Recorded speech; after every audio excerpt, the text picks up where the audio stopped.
ভিনির গোলে হার এড়ালো ব্রাজিল। দর্শক, ব্রাজিল মরক্কোর হাড্ডাহাড্ডি ম্যাচটি যদি এক বাক্যে বলতে হয় তাহলে এমন শোনাবে, নোবডি ডিজার্ভ টু উইন। জিতেও কেউ মেটলাইফ স্টেডিয়ামে উন্মাদনায় ঠাসা লড়াই থেমেছে এক সমতায়। বিশ্বকাপের এই হাই ভোল্টেজ ম্যাচটি অবশ্য সবকিছু ছিল আক্রমণাত্মক প্রতি আক্রমণাত্মক। গোলগতি আর উন্মাদনা সমাধান হয়েছে সামনে। বল দখলে ব্রাজিলের পক্ষে ছিল ৫১%, মরক্কোর ৪৯। গোলশট প্রায় একই। যতটুকু হিসাবে বিষয় তা হলো বড় সুযোগ মিস করেছে সবাই। এই হিসাবে মরক্কো অবশ্য ব্রাজিলের থেকে এগিয়ে থাকবে। আরেকটি দিকেও ব্রাজিলকে পাশ কাটিয়ে যাচ্ছেন আফ্রিকান চ্যাম্পিয়নরা। কম হলুদ কার্ড দেখিয়ে ব্রাজিলের চেয়েও এগিয়ে আছে আপাতত সি গ্রুপের শীর্ষে রয়েছে মক্কো। টানটান উত্তেজনার ম্যাচটি প্রথমার্ধ ছিল দারুণ উপভোগ্য। দুই দলেই কিন্তু প্রাণবন্ত, আক্রমণাত্মক এবং ছিল ভানমানের ফুটবলার। গোলেও ছিল একই অর্ধে।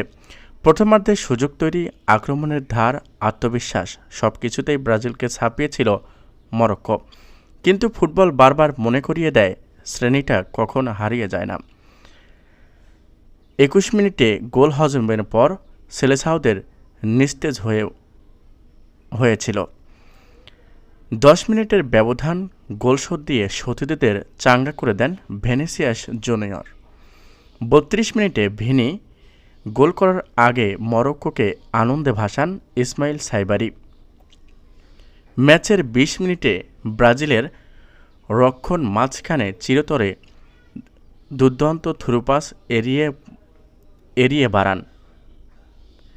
নিখুঁত সেই পাসে দৌড়ে গিয়ে বলের নিয়ন্ত্রণ নেন ইসমাইল সাইবারি। দুই ব্রাজিলিয়ান সেন্টার ব্যাকের মাঝখান দিয়ে এগিয়ে যাওয়া সাইবারি সামনে তখন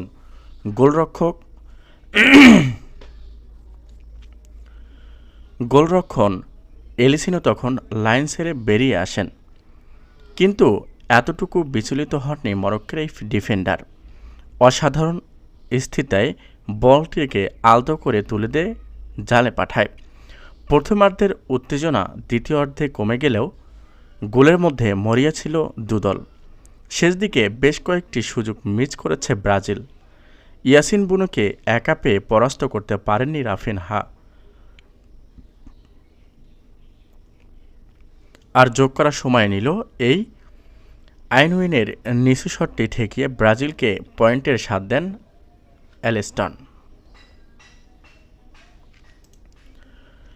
এবার ৩৬ বছর পর বিশ্বকাপে জয় পেল স্কটল্যান্ড। স্কটল্যান্ড বিশ্বকাপে ফিরেছে ২৮ বছর পর। তবে ফুটবলের বিশ্ব আসরে তাদের সর্বশেষ জায়গা ছিল সেই ৩৬ বছরের আগে। সে খরা কাটালো স্কটিশরা। ৫২ বছর পর বিশ্বকাপা হাইতিকে ১-০ গোলে হারিয়েছে তারা। ম্যাচের গোলের নায়ক হলেন জন ম্যাকগিন। ম্যাচের ২৮ মিনিটে মাঠের বাঁ দিক থেকে চে অ্যাডামস দৌড়ে হাইতির গোলরক্ষককে এড়িয়ে দিয়েছিলেন। সেই আক্রমণ থেকে নিচু ক্রস এলে ম্যাকগিন সেই হাইতির জালে বল পাঠিয়ে দেন। ২৮ বছরের প্রথমবার বিশ্বমঞ্চে গোল পেল স্কটল্যান্ড। গোল হজম করার পর হাইতি আক্রমণে ঝাঁপিয়ে পড়ে। ৩৬ মিনিটে এভিড প্রাম ডাম দিক থেকে কাটিং করে শট নেন। গোলরক্ষক গান বিপজ্জনক বলে বলের নিয়ন্ত্রণ হারান। তবে হেনরি সঠিক সময়ে এগিয়ে বলটি ক্লিয়ার করে দেন। ৩৭ মিনিটে ডিফেন্ডার ম্যাকহেন বল হারায় বিলেভারদের কাছে। প্রতিডেন্স শট নেওয়ার আগেই হিকি এগিয়ে এসে বিপদ ঠেকান। বিপরীতে স্কটল্যান্ড এগিয়ে থেকেই মাঠ ছাড়ে। দ্বিতীয়ার্ধেও হাইতির চাপে অব্যাহত থাকে। তবে স্কটল্যান্ড সুযোগ তৈরি করেছে। ৭৪ মিনিটে ম্যাকগিনের সামনে ম্যাচের সেরা সুযোগ আসে। বক্সের অনেকটা ফাঁকা দিয়ে শটটি নেন, কিন্তু সেটি পোস্টের বাহিরে চলে যায়। ৮০ মিনিটের হাইতি সমতায় ফেরানোর সবচেয়ে সুযোগটা পায় স্কটিশরা। পিয়ারো ডান পাশ থেকে পিয়েরো ডান পাশ থেকে আসা ক্রুয়ে প্রায় ফাঁকায় হেড করেন, সেই হেডের পোস্টে একটু বাহিরে যায়। শেষ পর্যন্ত 1-0 গোলে লিড ধরে জয় রেখেছে স্কটিশরা। এর ফলে 36 বছর পর বিশ্বকাপের জয়ের দেখা পেল স্কটিশরা। 1990 বিশ্বকাপে তারা হেরেছিল সুইডেনকে। এরপর 1998 বিশ্বকাপ খেললেও সেই আসরে জয়ের দেখা পায়নি তারা। তাদের সে আক্ষেপটা কাটল এবার। এদিকে হাড্ডাহাড্ডি লড়াইয়ের পর পয়েন্ট ভাগাভাগি। বিশ্বকাপে 92 বছর আগে নিজেদের প্রথম ম্যাচ হেরেছিল ব্রাজিল। 1934 আসরে মরক্কো আবার অবশেষে আসরের কোনোটিতেই নিজেদের উদ্বোধনী ম্যাচ জিততে পারেনি। আজ সেই পরিসংখ্যান ওলটপালট হয়ে গেছে দু দলেরই। মরক্কো ব্রাজিল সেই টানটান উত্তেজনাপূর্ণ ম্যাচটি সরাসরি সম্প্রচার করা হচ্ছে যুগান্তরের পাতায়। ম্যাচের ফলাফল পয়েন্ট তালিকার সর্বশেষ জানতে চোখ রাখুন এই পেজেই। হাড্ডাহাড্ডি লড়াইয়ের পর পয়েন্ট ভাগাভাগি, nobody deserve to win. Brazil মরক্কোর হাড্ডাহাড্ডি ম্যাচে সারাংশ হতে পারে এই বাক্য। বিশ্বকাপের ম্যাচটি অবশ্য সব কিছু ছিল, আক্রমণ, পথে আক্রমণ, গোলপতি আর উন্মাদনা। তবে খেলা থেমেছে 1-1 গোলে। হাড্ডাহাড্ডি লড়াইয়ে সমতায় শেষ প্রথমার্ধ। খাতা কলমে গ্রুপ পর্বের হাই ভোল্টেজ লড়াই বাস্তবেও হতাশ করেনি ব্রাজিল ও মরক্কো। মেটলাইফ স্টেডিয়ামে বড় একটি সময় জুড়ে আধিপত্য দেখিয়েছে মরক্কো। তারই ফল হিসাবে 21তম মিনিটে দারুণ এক গোল করে এড়িয়ে দেন সাইবারি। তবে ব্রাজিলও তাদের বিশ্বমানের সামর্থ্যদের প্রমাণ দিয়েছে 10 মিনিটের মধ্যে। 32তম মিনিটে ভেনিসিয়াস জুনিয়র অসাধারণ এক বাঁকানো শটে বল জলে জড়িয়েছে সমতা ফেরাতে। প্রথমার্ধ শেষে স্কোরলাইন 1-1। গেম অন থেকে সুযোগ তৈরি করে আক্রমণের ধার করেন আত্মবিশ্বাসীরা। সব কিছুতেই ব্রাজিলকে ছাপিয়ে যাচ্ছিল মরক্কো, কিন্তু ফুটবল বারবার মনে করিয়ে দেয় শ্রেণীটা কখনো হারিয়ে যায় না। 21 মিনিটের গোল হজমের পর সেলেসাওদের নিস্তেজ মনে হয়েছিল। 10 মিনিটের ব্যবধানে গোল শোধ দিয়ে সতীর্থদের চাঙ্গা করে দিয়েছে ভেনিসিয়াস জুনিয়র। বাম দিক থেকে বল পেয়ে ভেতর কেটে আসেন তিনি। এরপর সুযোগ না দিয়েই দুর্দান্ত এক শটে বল জড়িয়ে দেন কোণে। গোলরক্ষকের করার কিছু ছিল না। কঠিন সময়ে ব্রাজিলের সব থেকে বড় ভরসাই হয়ে উঠল ভিনি। যখন দলকে দিশেহারা মনে হচ্ছিল তখন জাদুকর মুহূর্তেই ম্যাচ ফিরিয়ে আনলেন সেলেসাওরা। Game now on. তবে শেষ পর্যায়ে এসে মরক্কো 1-1 গোলের সমতায় ফেরায়। আর মাথায় হাত ব্রাজিলিয়ান ভক্তদের, কেননা ব্রাজিলিয়ান ভক্তরা ইতিমধ্যে বিশ্বকাপ শুরু হওয়ার আগে যে নাচানাচি দৌড়াদৌড়ি শুরু করেছিল তাতে মনে হয় ব্রাজিল শেষ পর্যন্ত মরক্কোর সাথে জিতবে। কিন্তু মরক্কো তাদের ধার বুঝিয়ে দিয়েছে আসলে মরক্কোর সাথে পাঙ্গা নেওয়া এত সহজ নয়। অন্যদিকে ব্রাজিল ভক্তরা ইতিমধ্যে আরও জানিয়েছিলেন তার যে করেই হোক, যেভাবেই হোক, মরক্কো এবং তার সাথে যে প্রতিপক্ষ দলগুলো রয়েছে তাদেরকে হারিয়ে বিশ্বকাপ নিশ্চিত করবে। তবে বিশ্বকাপ তো নিশ্চিত করা দূরের কথা, সামান্য মরক্কোর কাছেই পয়েন্ট টেবিলে আটকে দিয়েছে।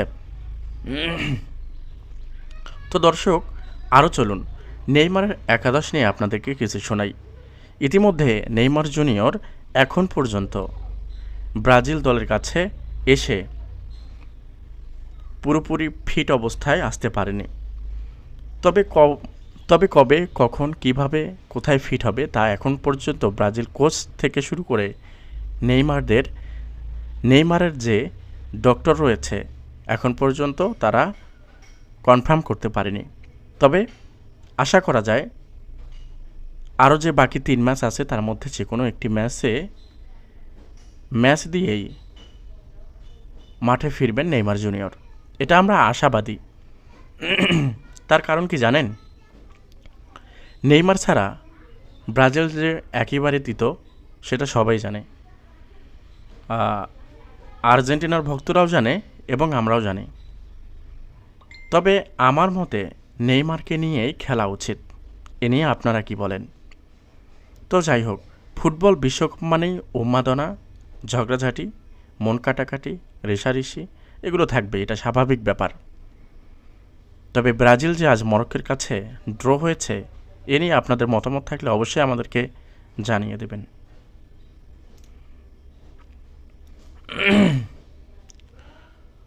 অন্যদিকে জয় দিয়ে বিশ্বকাপ শুরু করেছে স্কটল্যান্ড। খেলাটি টানটান উত্তেজনাকর পরিস্থিতির মাঝে শেষ হয়েছে, কেননা তারা 52 বছর পর হাইতির মুখোমুখ হয়ে 28 বছর পর বিশ্ব মঞ্চে আসা স্কটল্যান্ড ম্যাচ এবং ফেভারিটদের অবশ্যই হারিয়ে দেওয়াটা স্বাভাবিক ব্যাপার নয়। তারপরেও হারাতে পেরেছে যখন, তখন অবশ্যই ম্যাচ জিতবে। স্কটল্যান্ড ইতিমধ্যে 1 গোলের লিডটা ভালোভাবেই ধরে রাখলো হাইতির সাথে। শেষ বাঁশি বাজতেই নিশ্চিত হয়ে গেল স্কটল্যান্ডের জয়। 80 মিনিটে ডান দিক থেকে খুব ভালোভাবে একটা শট যখন প্রতিপক্ষরা পেয়েছিল, তখন ফাঁকা জায়গায় দাঁড়িয়ে থাকে হেডরা।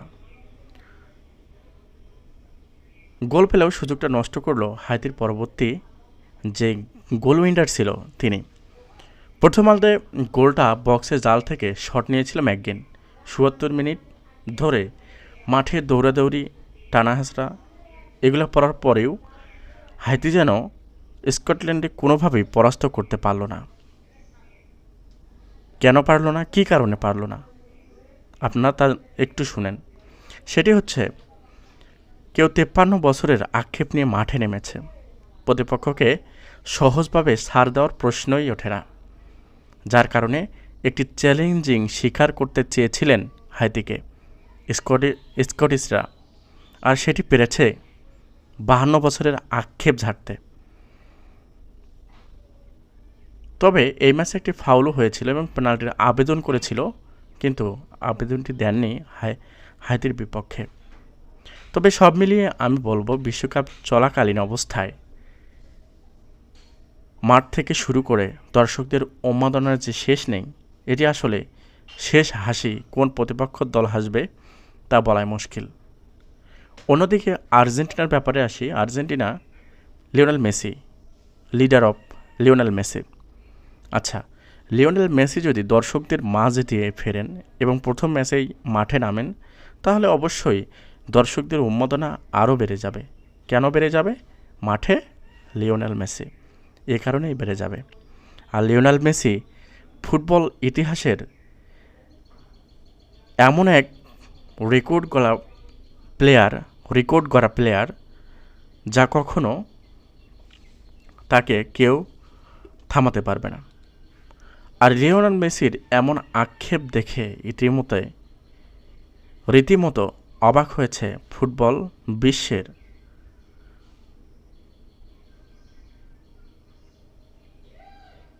সব আক্রমণ ভাগ এবং প্রতিপক্ষ দল। তবে এই প্রতিপক্ষ দল কিভাবে, কখন, কাদের সাথে লড়বে এটাই বলা মুশকিল।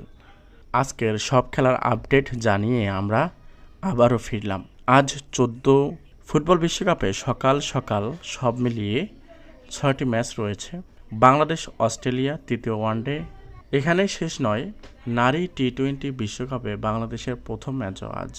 বিশ্বকাপে ভারত খেলবে পাকিস্তানের বিপক্ষে। ফুটবল সকালে হাইতি স্কটল্যান্ড হয়ে গেছে। অস্ট্রেলিয়া তুরস্ক সরাসরি সকাল 10টা। জার্মানি কুরাসাও রাত 11টা। নেদারল্যান্ডস জাপান সরাসরি রাত 2টা। আইভরি কোস্ট ইকুয়েডর আগামীকাল ভোর 5টা। সুইডেন তিউনিশিয়া আগামীকাল সকাল 8টা। বিটিভি টি স্পোর্টস ও সময়। ক্রিকেট তৃতীয় ওয়ানডে বাংলাদেশ অস্ট্রেলিয়া সরাসরি বেলা 11টায় নাগরিক টিভি ও টি স্পোর্টসে সরাসরি সম্পাদন করা হবে। নারী টি-20 বিশ্বকাপ নেদারল্যান্ডস ও বাংলাদেশ সরাসরি দুপুর 3টা 30 মিনিটে। ভারত পাকিস্তান সরাসরি সন্ধ্যা 7টা 30 মিনিটে স্টার স্পোর্টস 1টায়।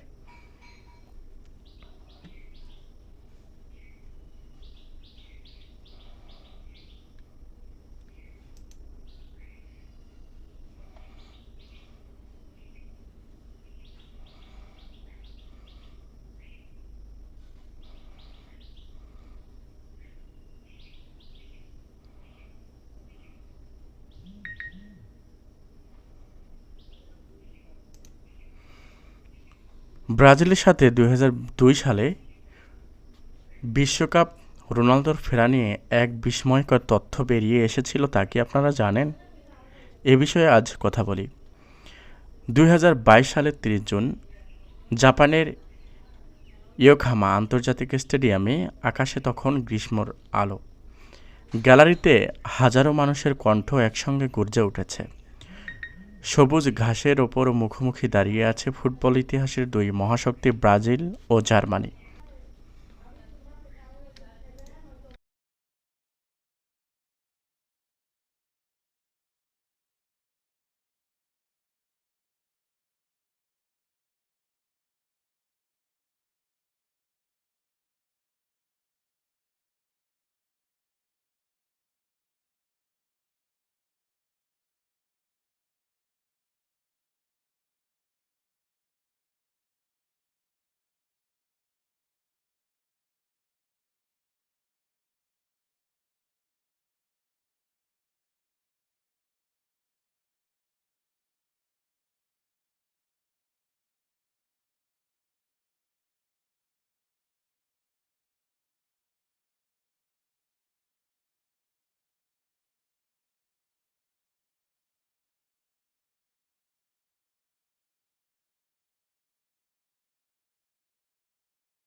তো দর্শক, আজ এ পর্যন্তই।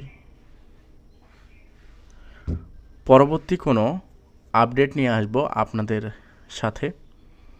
এ পর্যন্ত আপনারা ভালো থাকুন, সুস্থ থাকুন এবং উপভোগ করুন আপনাদের প্রিয় ফুটবলারের খেলা, ফুটবল দলের খেলা। মাঠে যাই হোক, মাঠের বাইরে যেন কোনো আক্রমণাত্মক, হিংসাত্মক কোনো কিছু না ঘটে, এটাই কাম্য। এবং এই আলোচনার পরিপ্রেক্ষিতে আপনাদের যে মতামতগুলো রয়েছে আমাদের কমেন্ট বক্সে আপনারা চাইলে জানিয়ে দিতে পারেন। আর যদি জানান তাহলে আমরা পরবর্তী এই স্টেপগুলো নিয়ে কথা বলবো। আর এই কথা বলাতে